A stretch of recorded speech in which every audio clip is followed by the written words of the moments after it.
রাসূল বলেন, জিবরাইল জিবরাইল কি ব্যাপার, এত নবী রাসূল এখানে উপস্থিত? হুজুর, এখানে 2 রাকাত নামাজ হবে।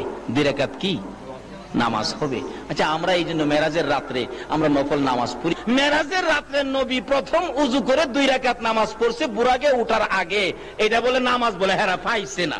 আসলে হেরা সোহেই দেখে না। কি কর এক বেচারা বলে, খালি কইতো, খোদা গো, আমার যদি 1 বস্তা টাকা দিয়ে লাইতা, 1 বস্তা টাকা, গরিবী অবস্থা সহ্য হয় না, 1 বস্তা টাকা যদি আমার দিয়ে লাইতা।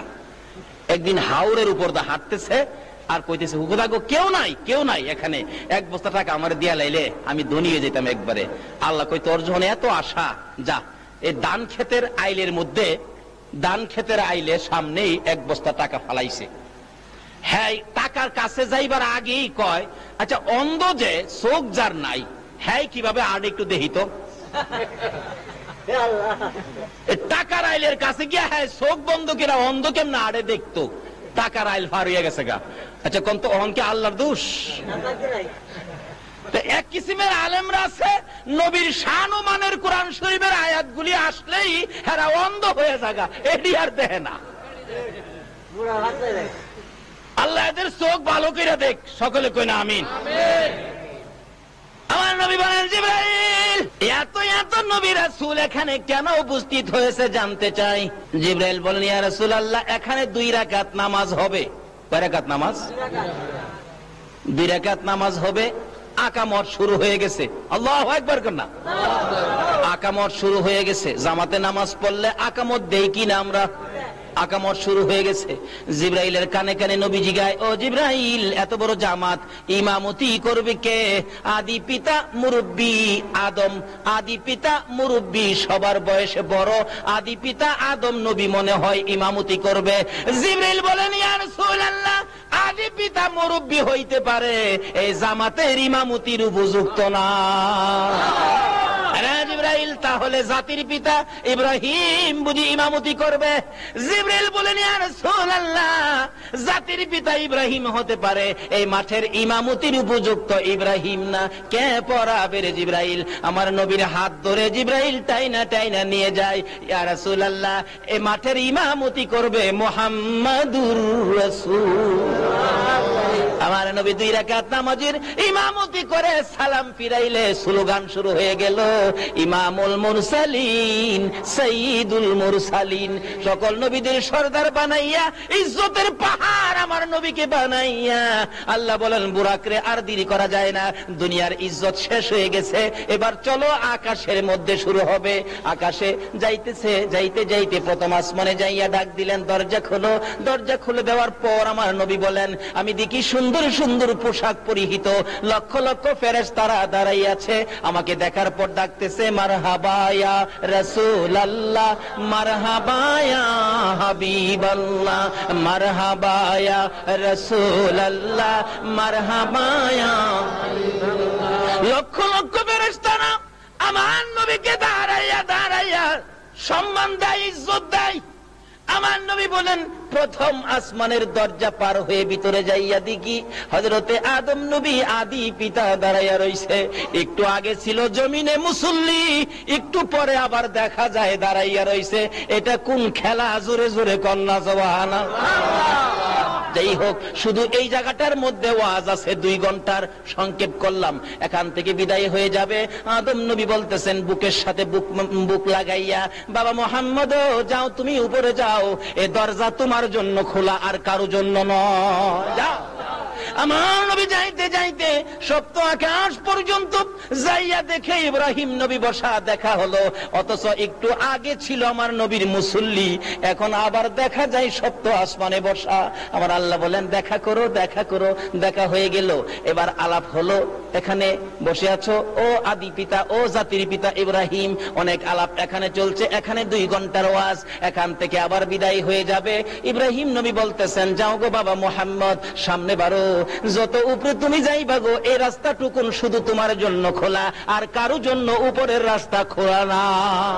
আমার নবী বুরাকের পৃষ্ঠে জোয়ার হইয়া জিবরাইলকে সঙ্গী লইয়া যাইতে সিদরাতুল মুনতাহা যাইয়া বুরাক একটা বড়ই গাছের নিচে থেমে গেলেন। সিদরাতুল মুনতাহা। জিবরাইল বলেন, ইয়া রাসূলুল্লাহ, এই বড়ই গাছের নিচে আপনি নেমে যান। বড়ই গাছের নিচে নেমে প্রশ্ন করলেন, জিবরাইল, আমি কি আল্লাহর বাড়িতে এসে গেছি?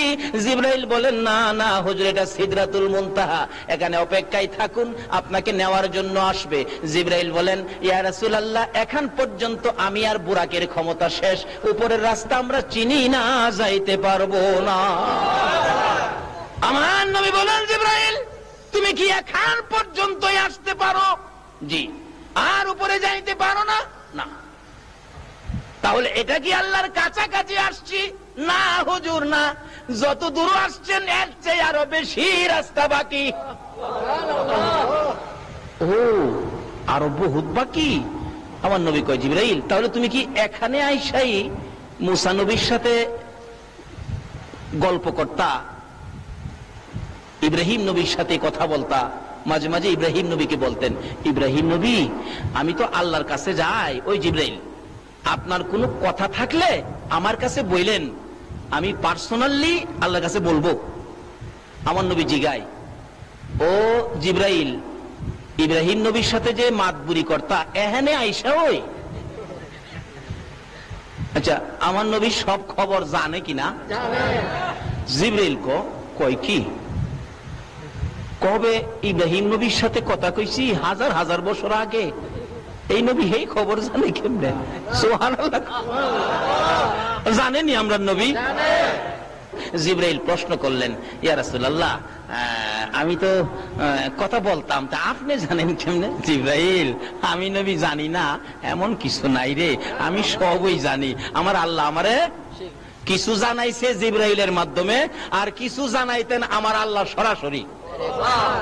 মানে জিবরাইলের মাধ্যমে যেটা জানাইছে এটা না আমরা জানি কোন তো, আর যেটা আল্লাহ আল্লাহ রাসূলকে সরাসরি জানাইছে এটা কি আর আমরা জানি? আমরা যেটা জানি না এই জন্য কি আমরা বলতে পারি বলে নবী জানে না? আমরা জানি না এটা বলতে পারি, কিন্তু নবী জানে না এই কথাটা বলাটা আমাদের জন্য ভুল। আরে আজকে যে জামিয়া সুন্নিয়া মাদ্রাসার মুফতি সাহেব আসছেন, মুফতি সাহেব যা জানে এটাই তো আমরা জানি না। কি কর, মুফতি সাহেব যদ্দূর জানে ওদ্দূর তো আমরা জানি না। আমরা যদি কেউ বলে মুফতি সাহেব কি জানে, তাহলে কথাটা কি ভুল হবে না? যাই হোক, এদিকে আমার আলোচনা না। আমার নবী মেরাজ যাচ্ছে, রাসূল বলেন, এখানে সেই মাতবুরি কর্তা জিবরাইল কে, হুজুর আমি এখানে, আমি আর উপরে যাইতে পারি না, আর উপরে গেলে আল্লাহর নূরের তাজাল্লিতে আমি পুইরা ছাই ছাই হয়ে যাব হুজুর, এখন পর্যন্ত আমার সীমানা। ও, এখানে ইব্রাহিম নবীর লগে মাতবুরি দেখাইতা? এই জিবরাইল শুন, আমি নবী আল্লাহ একবারে নিকটে যাব, তুমি জিবরাইলের কোন কথা থাকলে আমার কাছে কও। জিবরাইল বলেন, ইয়া রাসূলুল্লাহ, মনে বড় আশা, বহুদিন যাবত একটা কথা আপনার কাছে বলবো, আজকে মনের আশাটা বলার সুযোগ আজকে পাইলাম। কি আশা রে জিবরাইল? হুজুর আমার একটা কথা আল্লাহর দরবারে তুলে ধরবেন। কি কথা? আপনি নবীর উম্মত যারা হবে, আপনি নবীর আশেক পাগল যারা হবে, আপনি নবীর মতো নবী পাইয়া যারা আপনার কথা মতো জিন্দেগি করবে, আপনাকে ভালোবাসবে, আপনার আশেক পাগল উম্মতের জন্য আমি জিবরাইলের একটা দাবি, হাসরের জমিন যেদিন কায়েম হবে, আদা টুকরে যেদিন সূর্য থাকবে, ফুলসিরাতের 30,000 বছরের রাস্তা ফুল যেদিন পার হতে হবে, হীরার চেয়ে তার চুলের চেয়ে চিকন হবে, নিচে জাহান্নাম থাকবে, ওই বিপদময় মুহূর্তে আপনার নবীর উম্মতের জন্য ফুলসিরাতের ফুল পার করে দেওয়ার জন্য আমি জিবরাইল 600 নূরের পাখা বিছাইয়া দিতে চাই। আমার নবী বলেন, জিবরাইল রে, এত সুন্দর কথা আমার জন্য বললে, আমি তো আমার আল্লাহর কাছে বলবো। সঙ্গে সঙ্গে আমার আল্লাহ বলেন, বন্ধু গো, আপনার উম্মতের এই দাবিটুকুন জিবরাইলের পক্ষ থেকে যা করেছে আমি আল্লাহ এখনই কবুল করে নিলাম। হাসরের জমিনে জিবরাইলের নূরের পাখা দিয়া কি ফুলসিরাতের ফুল পার হইতে চান কিনা? নবীর কথা মাইন্না না না মাইন্না? নবীরে ভালোবাসা দিয়া না না দিয়া? নামাজ পইরা না সাইরা? বাপ মারে কষ্ট দিয়া না বাপ মার খেদমত কইরা? বুঝলি? যেই হোক, জিবরাইল বলেন, ইয়া রাসূলুল্লাহ, এখন পর্যন্তই আমাদের ক্ষমতা। রাসূল বলেন, বড়ই গাছের নিচে আমাকে নামাইলি? জি হুজুর, এখানেই বসেন। রাসূল বলেন, উপরের দিকে তাকাইয়া দেখি কোটি কোটি সোনালী রঙের পাখি এই গাছটার মধ্যে বসে আছে, পাতায় পাতায় পাখি, সোনালী রঙের পাখি, ছোট ছোট পাখি। রাসূল বলেন, জিবরাইল, এই পাখিগুলো এত সুন্দর আমি তো আর কোনোদিন দেখি নাই। জিবরাইল বলেন, হুজুর, এইগুলি পাখি নয়, তারা হলো আল্লাহর ফেরেশতা। যেদিন খবর পেয়েছে আপনি আরশে যাবেন, ওই দিন ফেরেশতারা আপনার আশেক পাগল হইয়া তারা আল্লাহর কাছে দাবি করেছে, প্রভু গো, আমরা তোমার হাবিবকে দেখতে চাই, তোমার হাবিব দেখতে চাই, তোমার হাবিবের সাথে আমরা একটা দেখা করতে চাই, তোমার হাবিবের আশেক পাগল হইয়া দেখা করব। আমার আল্লাহ বলেন, জিবরাইল রে, আমার বন্ধুর কানে খবর দে, আমার বন্ধুকে দেখার জন্য যেই ফেরেশতারা আশেক পাগল হয়েছিল তাদেরকে আজকে সোনালী রঙের পাখি বানাইয়া এই বড়ই গাছের মধ্যে বসাইয়া রাখলাম। এবার দেখা যায় পাখিগুলি গুনগুন গুনগুন শব্দ শোনা যায়। আমার নবী বলেন, জিবরাইল রে, পাখিগুলো ফেরেশতা এবার বুঝে ফেললাম, জানতে চাই তারা গুনগুন করে কি শব্দ যা শোনা যায়, কেন কি বলতেছে তারা। জিবরাইল বলেন, ইয়া রাসূলুল্লাহ, এই সকল পাখিরা আপনার নবীর উপর দুরূদ ও সালাম পাঠ করতেছে। ফেরেশতারা দুরূদ ও সালাম পাঠ করে গো বেদাত হয় না, আমরা দুরূদ ও সালাম পাঠ করলে বেদাত হয়ে যায়। আসেন এক জাতের বাইরা। আসুন, নবী মেরাজ রওনা হয়েছে। এবার এখানকার সিদরাতুল মুনতাহার ওয়াজ করলে 2 ঘন্টা যাবে, এখানে সময় শেষ করে দিলাম। আয়েশা পড়ছে বুরাক, আমার নবী বুরাক থেকে বিদায় হয়ে অপেক্ষায় ছিলেন। এবার আসতেছে রফ রফ, আল্লাহ রাব্বুল আলামিন একটা নূরের সিংহাসন পাঠাইলেন। নবীজি উঠলে এখন আর সাথে কেউ নাই, এখন আর সাথে কেউ নাই, নবী একা রওনা হলেন। যাইতে যাইতে এবার আরশের সিঁড়ির মধ্যে রফ রফ থেমে গেলেন। নবীজি নামলেন সিঁড়ির মধ্যে, আরশে উঠবেন। এমন সময় নবী দেখে পায়ের মধ্যে জুতা মুবারক। রাসূল একটু জুতা মুবারক খুলতে চাইলেন, এমনি আরশ থরথর করে কাঁপতেছে। কেমন নবীর উম্মত, যে নবীর জুতার দুলি মুবারকের জন্য আরশ পর্যন্ত পাগল। আজকে আমরা উম্মত হইয়া নবীর পাগল হইলাম না। আল্লাহ কয়, আরশ কাঁপসকে? খুদা গো, কাঁপতেছি, আপনার বন্ধুর পায়ের জুতা মুবারকের দুলি মুবারকের জন্য আমরা পাগল ছিলাম। তোমার বন্ধু তো জুতা মুবারক খুইলা ফালাইতেছে। বন্ধু গো, কি করেন? জুতা খুলি। কেন? জুতা পায়ে দিয়ে আই পড়ছি, আমি খেয়াল করি নাই। তো জুতা খুলেন কেন? খুলি কেন? আপনি যে মুসা নবীর তুর পাহাড়ে দমক মারছিলেন, কোরআন শরীফ, ফাখলা নালায়েক, আপনি আবার আমারও নালায়েক কই আবার দমক টমক মানেন, এলাকা আগেই খুলতেছি। বন্ধু গো, মুসারে দমক দিতারি, তোমার জুতা মুবারকের দুলির জন্য আমার আরশ পাগল হয়ে রইছে। আল্লাহু আকবার। ইয়া রাসূলুল্লাহ, ইয়া গাউসিয়া, শাহিল শাহ মদিনা জিন্দাবাদ, জিন্দাবাদ, সুন্নাত ওয়াল জামাত জিন্দাবাদ, পুরাননগর সুন্নি সম্মেলন। মাশাআল্লাহ, মাশাআল্লাহ, আল্লাহ তুমি কবুল করো, সকলে বলুন আমিন। এই যে এই নবীর প্রেম ভালোবাসায় যদি আমরা থাকি, বলুন আমাদের লস হবে না লাভ হবে? এই নবীর পক্ষে থাকতে রাজি আছেন কিনা বলুন তো? আর কারো কোনো কথা মানতে রাজি না। আমার নবী বলেন, প্রভু গো, তাহলে কি আমি জুতা মুবারক খুলবো না? না, আপনার জুতা মুবারকের দুলি মুবারকের জন্য আমার আরশ লালায়িত। এখানে কথা জমবে না, এখানে আরশ বহনকারী ফেরেশতা আছে। বন্ধু আসো, তোমার সাথে রুদ্ধদ্বার বৈঠক হবে, দরজা বন্ধ করে বৈঠক হবে, আর কেউ থাকবে না। লম্বা ঘটনা। এখান থেকে একটানে আল্লাহর হাবিবকে নিয়ে গেলেন যে জায়গাটার নাম কোরআন শরীফে আসছে কাবা কাউসাইন। একবার নিরিবিলি জায়গা, কাছাকাছি বসে বন্ধুর সাথে বন্ধুর আলাপ শুরু হলো। আলাপ করতে করতে একটানা কত বছর আলাপ করেছে? আরো জোরে কর। আচ্ছা, এমন বন্ধু কি পৃথিবীতে আছে যে বন্ধুর বাড়িতে যায় বন্ধু 27 বছর থাকতারে? একদিন থাকলে বন্ধুর মা জিগায়, কিরে তোর বন্ধু কয়দিন থাকবো? কয়, মা কালকানি জায়গা, কালকা তো আর যায় না। কিরে কয়দিন থাকবো? 2 দিন গেছে। 3 দিন যখন হয়েছে, বন্ধুর মা বাবা হমানে কয়, কিরে তোর বন্ধু কি এখানে বাড়ি বানছে নাকি? আমার আল্লাহ বলেন, বন্ধুর সাথে কথা চললো 27 বছর। বলুন কয় বছর? তারপরেও বন্ধুর প্রেমের স্বাদ মিঠে না। তারপর তারপরে বিদায় দিতে যাওয়ার আগে বলে, বন্ধু গো, আমি যে তোমার চোখে উম্মতের জন্য পানি দেখেছি, তোমার সাথে গোপন বৈঠক কি, আসো তাকাও ডাইন পাশে। তাকাইলাম, কি দেখছো? বিরাট বড় একটা পাহাড়। তাকাও বাম পাশে, তাকাইলাম, কি দেখছো বন্ধু? ছোট্ট একটা পাহাড়। বন্ধু, পাহাড়ের খবর নিয়ে যাও। বড় পাহাড়টা হলো আমি আল্লাহর দয়ার পাহাড়, ছোট পাহাড়টা হলো তোমার উম্মতের গুনার পাহাড়। বন্ধু গো, আর কেঁদো না, দেখা যাও আমার দয়ার পাহাড় বড় নাকি তোমার গুনাহগার উম্মতের পাহাড় বড়। আমার নবী বলেন, তোমার দয়ার পাহাড় বড়। বন্ধু গো, এবার গোপন বৈঠকে ফাইনাল করে দিলাম, তোমার উম্মত যারা হবে গো, খুঁটিনাটি গুনাহ যাদের হবে গো, আমার এই দয়ার পাহাড় দিয়ে গো বন্ধু আমি গুনার পাহাড় আমি শেষ করে দেব। লম্বা ঘটনা। তার সাথে সাথে বিদায় হয়ে আসবেন 27 বছর পর। ওখানে ওয়াজ করলে 2 ঘন্টার দরকার। ডাকতেছে, বন্ধু বিদায় হয়ে যাইবা গো, উম্মতের জন্য কি নিয়ে যাইবা? আচ্ছা, এই সফরে নবী খালি আইলে ভালো হয় না উম্মতের জন্য কিছু আনলে ভালো হয়? যারা আমাদের দেশের লোকেরা ইটালি থাকে, আমেরিকা থাকে, লন্ডন থাকে, আচ্ছা বলুন তো, হারা কিছু নিয়ে আসে না? আসার সময় পাউন্ড নিয়ে আসে, টাকা নিয়ে আসে, ডলার নিয়ে আসে, স্বর্ণ নিয়ে আসে, গড়ি নিয়ে আসে, রেডিও নিয়ে আসে, ট্যাপ নিয়ে আসে, সিডি নিয়ে আসে, বিসিডি নিয়ে আসে, সিডি, ডিভিডি, পিডিবি, কত ডজন নিয়ে আসে। আবার কম্বলের গাঠটিও লই আইয়ে না? দেখবেন এয়ারপোর্ট গেলে দেখে, বাবা রে বাবা, গাড়ি বুঝাই করছে। আচ্ছা, এই জিনিসগুলি পায়া তার বাড়ি ঘরের লোকজন খুশি না বেজান? আমার নবী কয়, আমি যাওয়ার সময় উম্মতের জন্য কি নিব? একটা কম্বলও নিব না, স্বর্ণ নিব না, ইউরো ডলার টাকা কিছুই নিব না। আমি আমার উম্মতের জন্য জান্নাতের চাবিটা লইয়া লইলাম। আর কি লইলাম?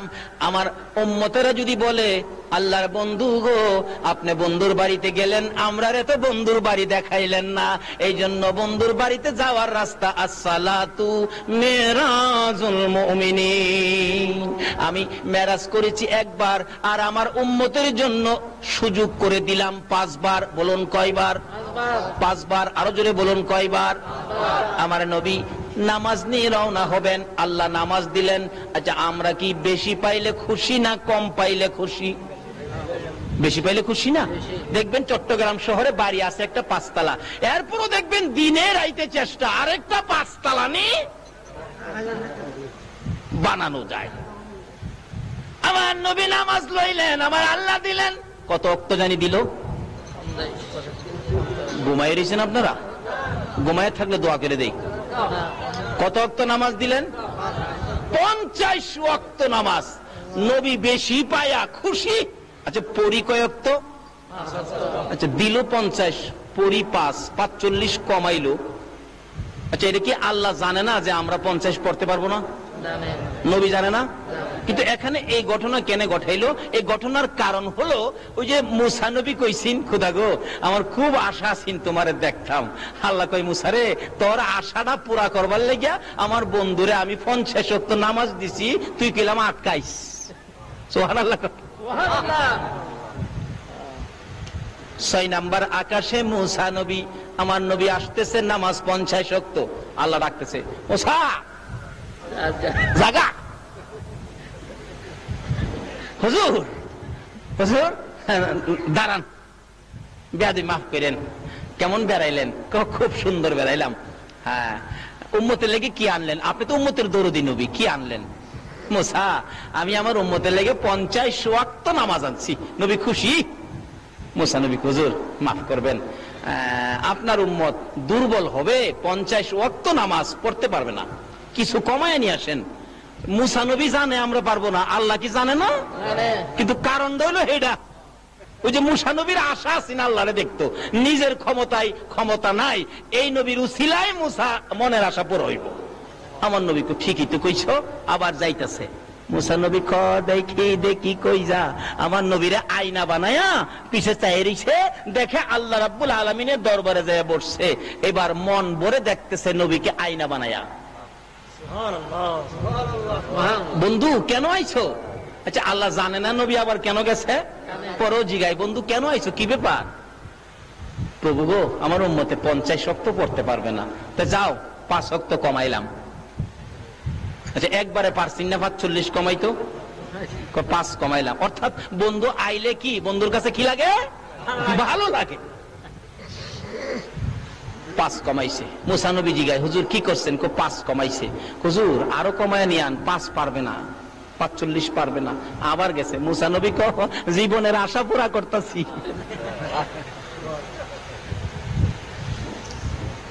বন্ধু কি ব্যাপার? খুদা গো 45 পারবে না, যাও আরো 5 কমাইলাম। আবার আইছে। মুসা নবী জিজ্ঞাসা, হুজুর কি করছেন? 5 কমাইছে। হুজুর আবার যাইন, আরো কমান লাগবো। যাইতে যাইতে 9 বার গেছে। 5 নং 45। এরপরও মুসা আলাইহিস সালাম বলেন, আল্লাহর নবী গো আরো কমায় এলেন। আমরা নবী কয় না, আর 45 রাকাত কমাইছে, ওহন কেমনে কমু কমানোর কথা? আমার আল্লাহকে বন্ধু গো, লেখা হয়ে গেছিল 50, কিন্তু মুখে মুখে আপনার উম্মতের জন্য 45 কমাইছি, খাতা পত্রে কিন্তু কমাইছি না। ওই যে লেখা কিন্তু 50। তোমার উম্মতেরই কয়ে দিও 5 ওয়াক্ত যদি আদায় করে তাহলে নেকের বেলা আমি 50 এর দিলাম। যান,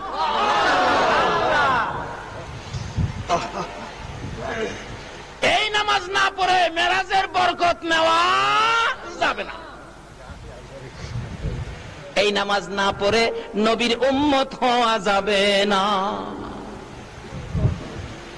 যেই হোক, এই নামাজের ভিতরে ওয়াজ আছে 3 দিনের। আইসা পড়ছে নবীজি, এবার একবারে দুনিয়ায় আইসা গেছে। এবার সকালবেলা নবীজি ঘোষণা দিলেন, আমি তো এইভাবে এক রাত্রের কিছু সময়ের মধ্যে এই সফর আমার হয়েছে। হযরত আবু বকর সিদ্দিক শুনাই বিশ্বাস করে নিলেন নবীর কথা সত্য। এই জন্য আবু বকরের নামের উপাধি হয়ে গেল আবু বকর সিদ্দিক। যেই হোক, এর মধ্যে অনেক ঘটনা। এবার শুনছে আবু জাহেল। আবু জাহেল শুননা কয়, দেখছো আব্দুল্লাহর পোলা মুহাম্মদের যে মাথা খারাপ হয়েছে, এই যে দেখো কি কয়, এক রাইতে বলে বাইতুল মুকাদ্দাস গেছে, আসমানও বলে গেছে, কই গেছে, কই বলে গেছে, কই বলে গেছে। এটা একটা কথা হইল? আবু জাহেলের সাথে একটা চামচা চামচা থাকে না বড় লোকের সাথে, জুকার চিনেন না? জুকার আছেন একটা ইহুদি।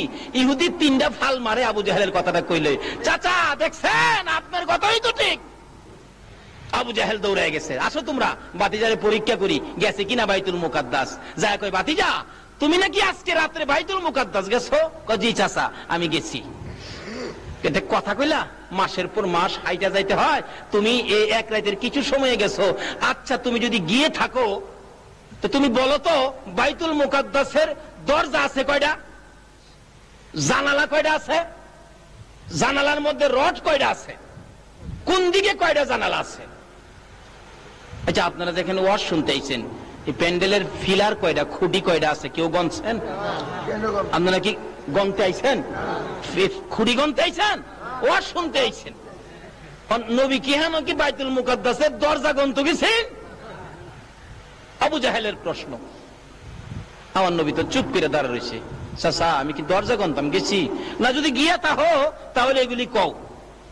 আমার আল্লাহ বলেন, জিবরাইল আবু জাহেলের সামনে আমার বন্ধু লজ্জা পাবে, আমি সইতে পারি না। যারে জিবরাইল পুরাপুরি বাইতুল মুকাদ্দাসটা টান্ডা উঠাইয়া আমার নবীর সামনে নিয়ে তুলে ধরে রাখ। জিবরাইল পুরাপুরি বাইতুল মুকাদ্দাস উঠাইয়া আমার নবীর সামনে তুলে ধরে বলতেছেন, ইয়া রাসূলুল্লাহ আল্লাহর সালাম গ্রহণ করুন। আমি জিবরাইলের সালাম গ্রহণ করুন। আবু জাহেলের প্রশ্ন গনে গনে আপনি জবাব দিয়ে দেন। সামনের দিক তুলে ধরে রাখছে। আমার নবী বলতেছেন, চাচা বাইতুল মুকাদ্দাসের সামনে দরজা আছে 3টা। আবু জাহেল কই কই গনে? নবী গনে 1 2 3, 3টা দরজা আছে। এমনি জিবরাইল দক্ষিণ দিক ঘুরাইলেন, জানালা গনবে নবী। ও চাচা জানালা আছে 2টা। উত্তর দিক ঘুরাইছে জিবরাইল, চাচা গো উত্তর দিকে জানালা আছে 2টা। এক একটা জানালার মধ্যে 9টা কইরা রড আছে। আমার আল্লাহ বলেন, জিবরাইল রে আমার বন্ধুরে বলো, শুধু দরজা জানালা রড নয়, এর মধ্যে কয়টা ইটা বালু আছে সব আমার নবী বলতে পারবে। বলুন পারবে কিনা? এবার আবু জাহেল বলেন, বাতিজা গনে গনে কিভাবে বললা? আমার আল্লাহ বলেন, জিবরাইল রে আমার বন্ধুর জন্য বাইতুল মুকাদ্দাস তুলে ধরেছি, তোমার জন্য নয়। আবু জাহেলকে, বাতিজা বুঝলাম না তোমার ব্যাপার। ওই যে সাম সাড়াকো চাচা, এটা বুঝবার নাই লন জায়গা। বাড়িত গিয়া কইতাছে, বিবি গো আব্দুল্লাহর পোলা কই বলে কই গেছে কই, আবার বাইতুল মুকাদ্দাস বলে গনে। কিন্তু মহিলাটা ছিল একটু ধার্মিক, যদিও ইহুদি ধার্মিক ছিল। মহিলা কয়, দেখো এই নবীর আব্দুল্লাহর পোলার একটা সুনাম আছে এলাকায়, আব্দুল্লাহর পোলার সাথে বাহাদুরি করো না। তুইও যেমন তার কথাই কস, মাতবরি করিস না, বাজার থেকে মাছ আনছি, মাছ কাট। বিবিরে দিছে মাছ কাটতো, হয়ে গেছে পুকুরে গোসল করতো। পুকুরে গোসল করে ডুব দিছে, আসিল জেন্টস, ডুব দিয়া দেখে লেডিস। এই ক্ষমতা আমার আল্লাহর আসেনি? আল্লাহর ওলির দুয়ায় জেন্টস লেডিস হয়, লেডিস জেন্টস হয়, এই খবর জানেননি?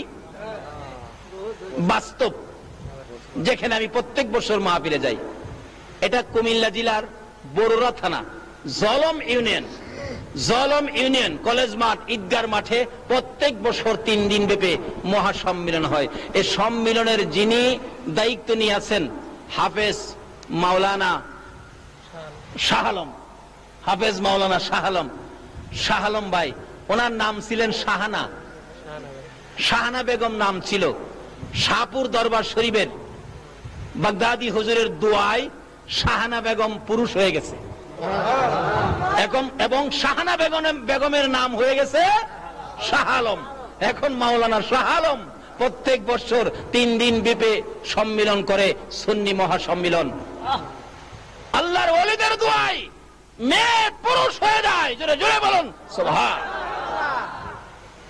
আচ্ছা, ওলিদের দোয়ায় যদি হয়, আমার আল্লাহ কি পারতো না?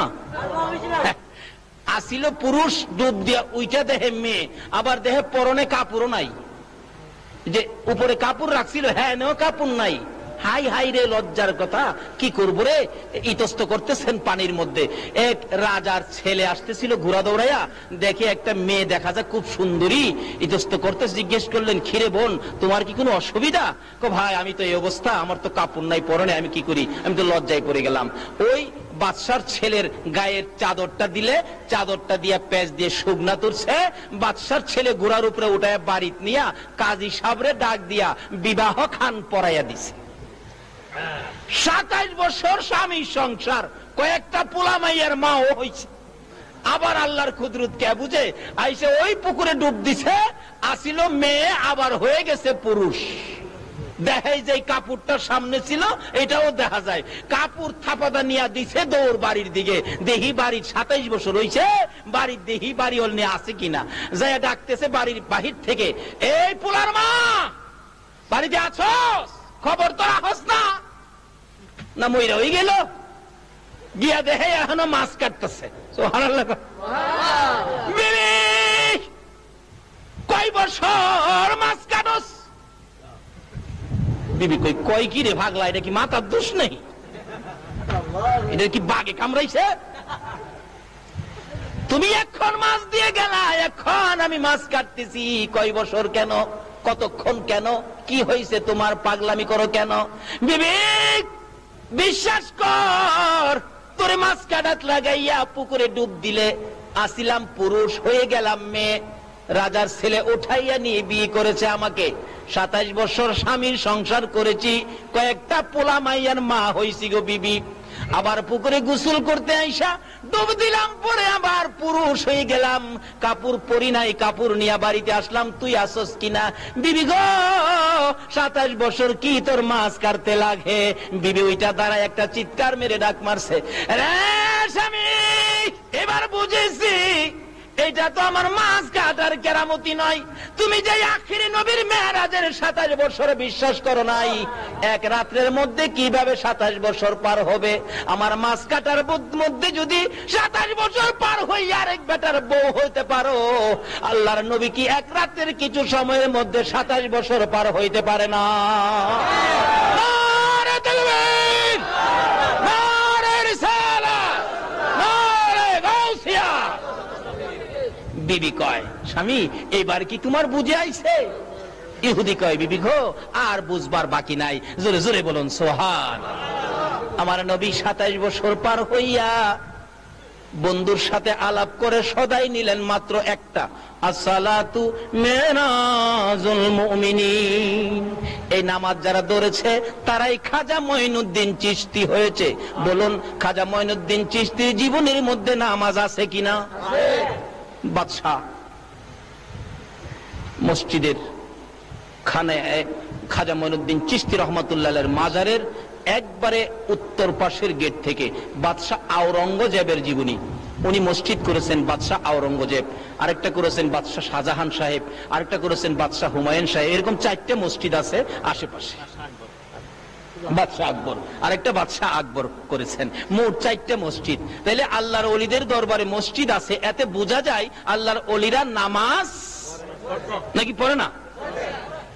নবী বলেছে আসসালাতু মেরাজুল মুমিনিন, মাওলার সাথে সম্পর্ক বন্ধুত্ব করতে গেলে নামাজ লাগবে, মাওলার সাথে দেখা করতে গেলে কি লাগবে? নামাজ। আচ্ছা দেখেন, মানুষ কোথাও গেলে দেখবেন বাড়িতে বাহির হইয়া ডাকা যাইব, তো বাড়িতে বাহির হয়ে দেখবেন রিকশার মধ্যে ওইটা এরকম করে না, কি কয় কি কয়? Tata tata tata. নামাজ পড়ি সময় দেখেন একটা টাটা দেওয়া হয়, এইভাবে দেখা হয়নি? কিন্তু কোথাও যাওয়ার টাটা হয় এক হাতে। কেন? বেজাল দেখলে আবার বাড়ি তো আইসা পড়ুন লাগতে পারে, কিন্তু আল্লাহর বাড়িতে যে যাবেন, মেরাজে যাবেন, নবীজি নামাজের সিগন্যাল দেওয়া হয়েছে টাটা দিবেন, কোনো বেজাল নাই, দুই হাতে এক হাতে না। দেখছেন, এই আমার বাড়িঘর, ধন সম্পদ, বিবি বাচ্চা, ছেলে মেয়ে, ব্যবসা বাণিজ্য, বাড়িঘর যা আছো, দোকানপাট, চাকরি নকরি, তোমাদের কাছ থেকে কিছুক্ষণের জন্য বিদায় নিলাম, আমি আমার মাওলার বাড়িতে রওনা হইলাম। আল্লাহু আকবার। নাকি কথাবার্তা যে আমাদের মধ্যে কইলে নামাজ হবে? মাপামাপি করলে, ব্যবসা বাণিজ্য করলে? আসুন, নবীজি এত কষ্ট করে সফর করে উম্মতের জন্য নিয়ে আসলেন নামাজ, উম্মতের জন্য নিয়ে আসলেন জান্নাতের চাবি। আল্লাহ আমাদেরকে নবীর মেরাজের ভুজ বুঝার তৌফিক দান করুক। সকলে বলুন আমিন। আশ্চর্য সফর, যেই সফর কোন নবী রাসূলের পক্ষে সম্ভব ছিল না, আজকে সেই সফর আমরা নবী করেছে। বিদেশ থেকে যা কিছু আনে কি খান, এটা তো ছেলে মেয়েরা ওই পায়। আমার নবী এত ঊর্ধ্বের সফর করে যা আনছে এটা সব উম্মতেই পাইব। কিভাবে পাইবেন, কিভাবে নিবেন? আসতেছি সামনে। রাত্রটা একটু বেশি হয়ে গেছে, কষ্ট হবে আপনাদের, তারপরেও ঝামেলা। আমার শহরে যেতে হবে, নির্বাচনের বিধিবিধান আছে, রাত্রে থাকতে হবে শহরে যায়া। তারপরও আমি কম সময়ে বেশি কথা বলার চেষ্টা করতেছি। আমার নবী মেরাজের সফরের মেহমান। অন্য নবী রাসূল ডাকতেন, মুসা নবীর মতো নবী ডাকতেন, রব্বি আরিনি, আল্লাহ আমি তোমারে দেখতাম, তোমার বাড়ি বেড়াইতাম। আল্লাহ কয় লাল তারানি, কখনো সম্ভব না। হেরা দাওয়াত চাইতেন, দাওয়াত পাইতেন না। আমার নবী দাওয়াত চাইতেন না, দাওয়াত পাইতেন। কোন নবীর উপর আমার আল্লাহ 24 ঘন্টা দুরূদ ও সালাম পাঠ করে না। আমার আপনার নবীর উপর কোরআন শরীফ, আযান কোরআন শরীফ ফেরেশতাদেরকে লয়া, ঈমানদারদেরকে ডাইকা 24 ঘন্টা আমার আল্লাহ তার হাবিব, তার দোস্ত, তার বন্ধুর উপর দুরূদ ও সালাম পাঠ করে। সুবহানাল্লাহ। আর মর্যাদা কে দিবে, কে দিব না দিব, এই জন্য নবীর মর্যাদা ক্ষুণ্ণ হবে না। আমার আল্লাহ যেই মর্যাদা তার হাবিবকে দিয়ে রাখছে। আল্লাহ যদি 24 ঘন্টা নবীর উপর, হাদিস শরীফ না, হাদিস হইলে এতদিনে জয়ীফ কইয়া, জাল হাদিস কইয়া এটারে কাইটা দিত, এটারে শুরু করে ফেলাইতো। এটা শুরু করার সুযোগ নাই কোরআন শরীফ। কারণ আমাদের দেশে আলেম ওলামারা শুরু করবার লেগে খুব বেটা, নবীর শান কেমনে কমাইবো এর লেগে দিনে রাইতে চিন্তা করে, কেমনে যে নবীর শান কমাইবো। আচ্ছা, আল্লাহ দিছে নবীর শান বাড়াইয়া, আমরা চেষ্টা করে নবীরে কমান যাইব, বরঞ্চ যারা কমাইতে চাইবো এরা নিজেরাই কমবো। আল্লাহ বলছে যারা আমার নবীর শান বাড়াবে, আমি আল্লাহ তার মান বাড়াবো। যার বাস্তব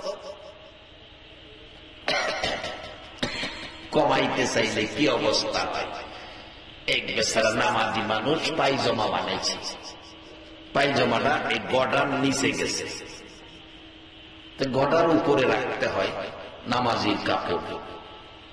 যাইয়া মেয়েরে বলছে, মা পায়জামাটা আধা কাইটে কমাইয়া দিস, 6 ইঞ্চি কমাইয়া দিস। নামাজের সময় মা পায়জামাটা কাটছিলি?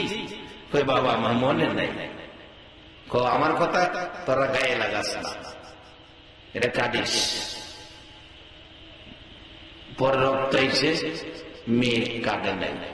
ছেলের বউরে কইছে, মা গো তুমি কাইতো 6 ইঞ্চি। আচ্ছা বাবা, কয়ে গেছে মনে নাই। পরে রক্ত এসে কাটছিলি গো বউ? কাটি নাই। এবার নিজের স্ত্রী কইছে, পোলার মা তুমি কাইতো। হারা কেউ কথা শোনে না। এবার বাবা একটু রাগ হয়ে ওই বৈশা রয়েছে। পরের দিন সকালে ওই মেয়ে কইতেছে, বাবাই কইল পায়জামাটা 6 ইঞ্চি কাটলাম না, কাজটা ভালো করি নাই। ঘুমের পিঠে আগে 6 ইঞ্চি কাটছে, কাটটা সিলাইয়া থুয়ে দিছে। ছেলের বউ শ্বশুর কইল কাজটা করি নাই, কাজটা ঠিক হয় নাই। উনিও 6 ইঞ্চি কাটছে, থুয়ে দিছে। ফুলার মা কয়, বুড়া কইছে কাজটা না করলে বুড়ির লগে সম্পর্ক ভালো থাকতো না, কাজটা ঠিক হয় নাই। উনিও 6 ইঞ্চি কাটছে।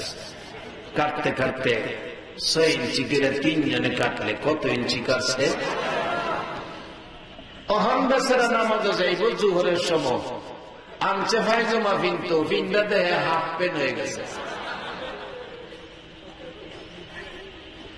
বাজানো নবীর শান বাড়াইছে আল্লাহ, তুমি আর আমি টাইনা কমাই পারতাম না। যদি কমাইতে চাও তাইলে তোমাদের জীবন হাত প্যান্ট হয়ে যাবে। আরে নবীর প্রেমের পাগল যারা প্রেম খেলা, কয় না। আরে নবীর প্রেমের নবীর প্রেমে বাস করানি দন্ত দেয় ফেলে, নবীর প্রেমে বাস করানি দন্ত দেয় ফেলে। নবীর প্রেমের পাগল যারা প্রেম খেলা খেলে, আইরে নবীর প্রেমের পাগল। তোমার আমার ভালোবাসা না দিলেও আমার নবীর শান-মান কমবে না, আমার নবীর শান-মান কমবে না। আমার আল্লাহ বলেন, বন্ধু গো, দুনিয়ার কেউ যদি তোমার ভালোবাসা না দেয়, আমি আল্লাহর ভালোবাসাই তোমার জন্য যথেষ্ট। পশু পাখিরা নবীরে ভালোবাসে, গাছ গাছরা নবীরে ভালোবাসে, চন্দ্র সূর্য নবীরে ভালোবাসে, কুল কায়নাত কুল মাখলুকাত আমার নবীরে ভালোবাসে। আমরা যদি ভালোবাসা দেই তাহলে আমরার দাম বাড়বে না কমবে? বাস্তবে আসেন বাসান বলুন, যে ফার্নিচারটা আমার পিছনে আয়না রাখছে, নিশ্চয়ই এটার একজন মালিক আছে না? মালিক কি এটা নিজে বানাইছে না দোকানতে বানায় আনছে? যে মিস্ত্রি বানাইছে, মিস্ত্রি ফার্নিচার বানায়া একেবারে বার্নিশ করে দোকানের সামনে ফিটফাট করে রাইখা দিছে। মহাজন আসবে নেওয়ার জন্য। আরেক বেচারা গরিব মানুষ এর পাশে দাঁড়ায় দেখতেছে আর আফসোস করতেছে, এত সুন্দর ফার্নিচার জীবনে দেখি নাই, পয়সা যদি থাকতো রে কিনা নিতাম। পয়সা আধা ঘন্টা প্রশংসা করলো ফার্নিচারের, বলুন আধা ঘন্টা ফার্নিচারের প্রশংসা করলো, ফার্নিচারটা একটু খুশি হয়েছে কিনা? পিছন থেকে লাভ মাইরা দাঁড়ায় গেছে মিস্ত্রি দাঁড়ায় খায়, ভাইজান আপনার বাড়ি বসে কয় না, ফার্নিচারটা খুব সুন্দর, এত ফিনিশিং ফার্নিচার আমি কোনোদিন দেখি নাই। প্রশংসা করতেছে ফার্নিচারের, কত খুশি হইতেছে কে? মিস্ত্রি। আল্লাহ কয়, আমার নবী আমি নবী সুন্দর ফিরা বানাইয়া তোমাদের সামনে দিছি, যারা নবীর প্রশংসা করবে খুশি হব আমি আল্লাহ। শুধু খুশি হব না, আমি তোমাদের জীবনের সব গুনাহ জমায়া মাফ করে দেব। তাইলে নবীর ভালোবাসায় লাভ হইল না লস হইল? একই মহল্লায় জন্ম, নবীর ভালোবাসা দিয়ে আবু বকর, নবীর দুশ্মনী দিয়ে আবু জাহেল। আবু জাহেলের দাম আর আবু বকরের দাম বলুন এক দাম হইব? রবীন্দ্রনাথ কবি, কবি নজরুল কবি, দুই কবি কি এক কবি হইব? কবি নজরুল বলেছিলেন আর কবি ঠাকুর বলেছিলেন, কবি নজরুল করিয়াছ ভুল, মাথায় মুখে নাই দাড়ি, মাথায় লম্বা চুল। কবি নজরুল করিয়াছ ভুল, মুখে নাই দাড়ি, মাথায় লম্বা চুল। কবি নজরুল কবির দিক কবির বাসায় দিয়া, কবি কবিতা দিয়াই কবিরে মাইন দেয়। ও রবি ঠাকুর বলিয়াছ আচ্ছা, কিন্তু তুমি মালোয়ানের বাচ্চা। মুখে দাঁড়িয়ে আছে কিন্তু ঈমান নাই, নবীর মহব্বত নাই, থাকা সত্ত্বেও এই দাড়ির কোনো মূল্য নাই। আর কবি নজরুল মুখে দাড়ি নাই, অন্তরে ঈমান, অন্তরে নবীর প্রেম, অন্তরে নবীর ভালোবাসা। কি গান গেয়েছে, তোরা দেখি যা আমিনা মায়ের কুলে, তোরা দেখি যা আমিনা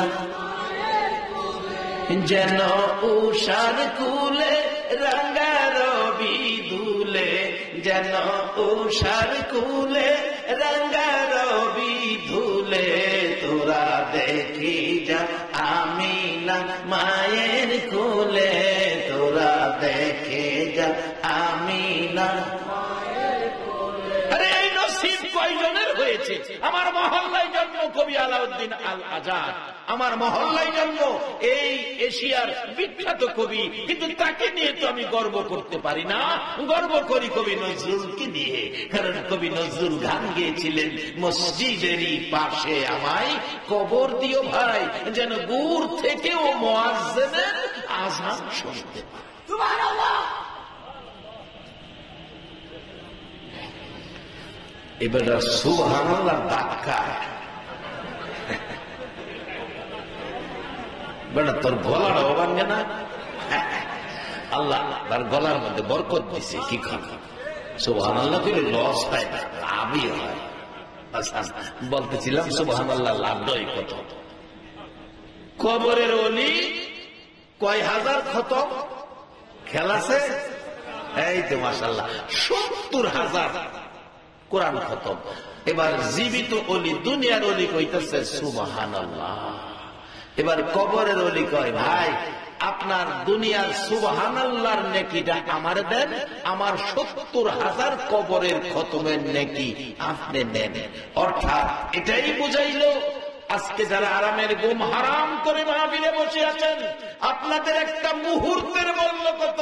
কবরে যায় 70,000 কোরআন খতম করলে যেই নেকি না হয়, দুনিয়ার হায়াতে থাইকা একবার সুবহানাল্লাহ বললে এর চেয়ে বেশি নেকি হয়।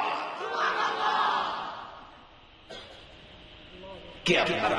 কে আরামের ঘুম হারাম করে বসে আছেন?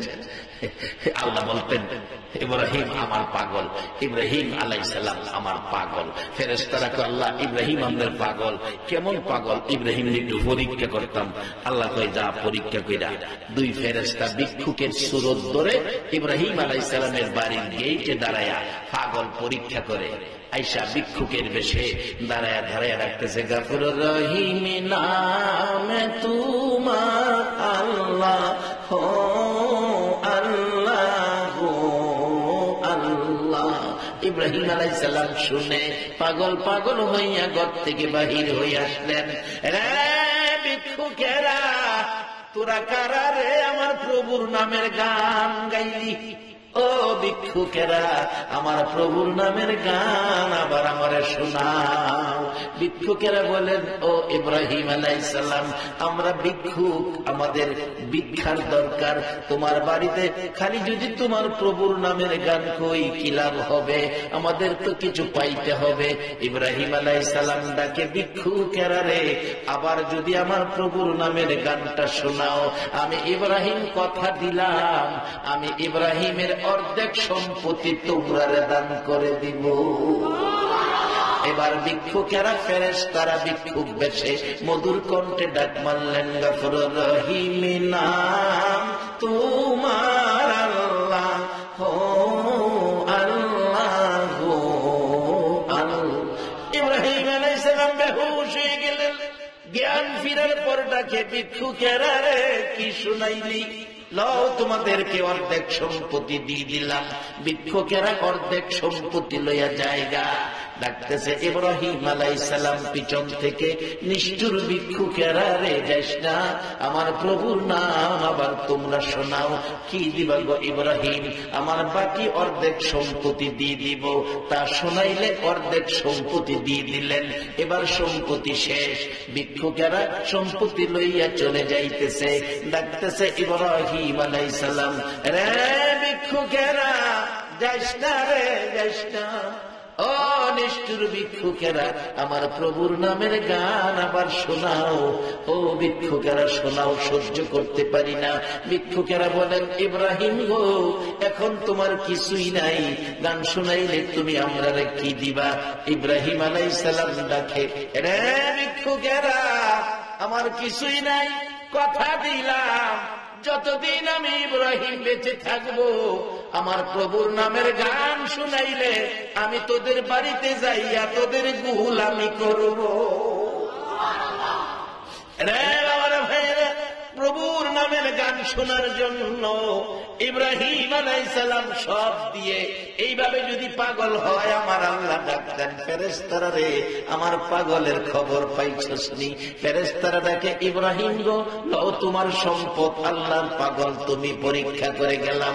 আজকে যারা আরামের ঘুম হারাম করে, আমার নবী মদিনায় গো, সেই নবীর পাগল হইয়া 1400 বছর পরে 3500 মাইল দূরে এই রাত্রে যারা বসে আছো গো, আমার আল্লাহ ফেরেশতাদের সামনে নবীর পাগল বলে ঘোষণা দিয়ে দিবে।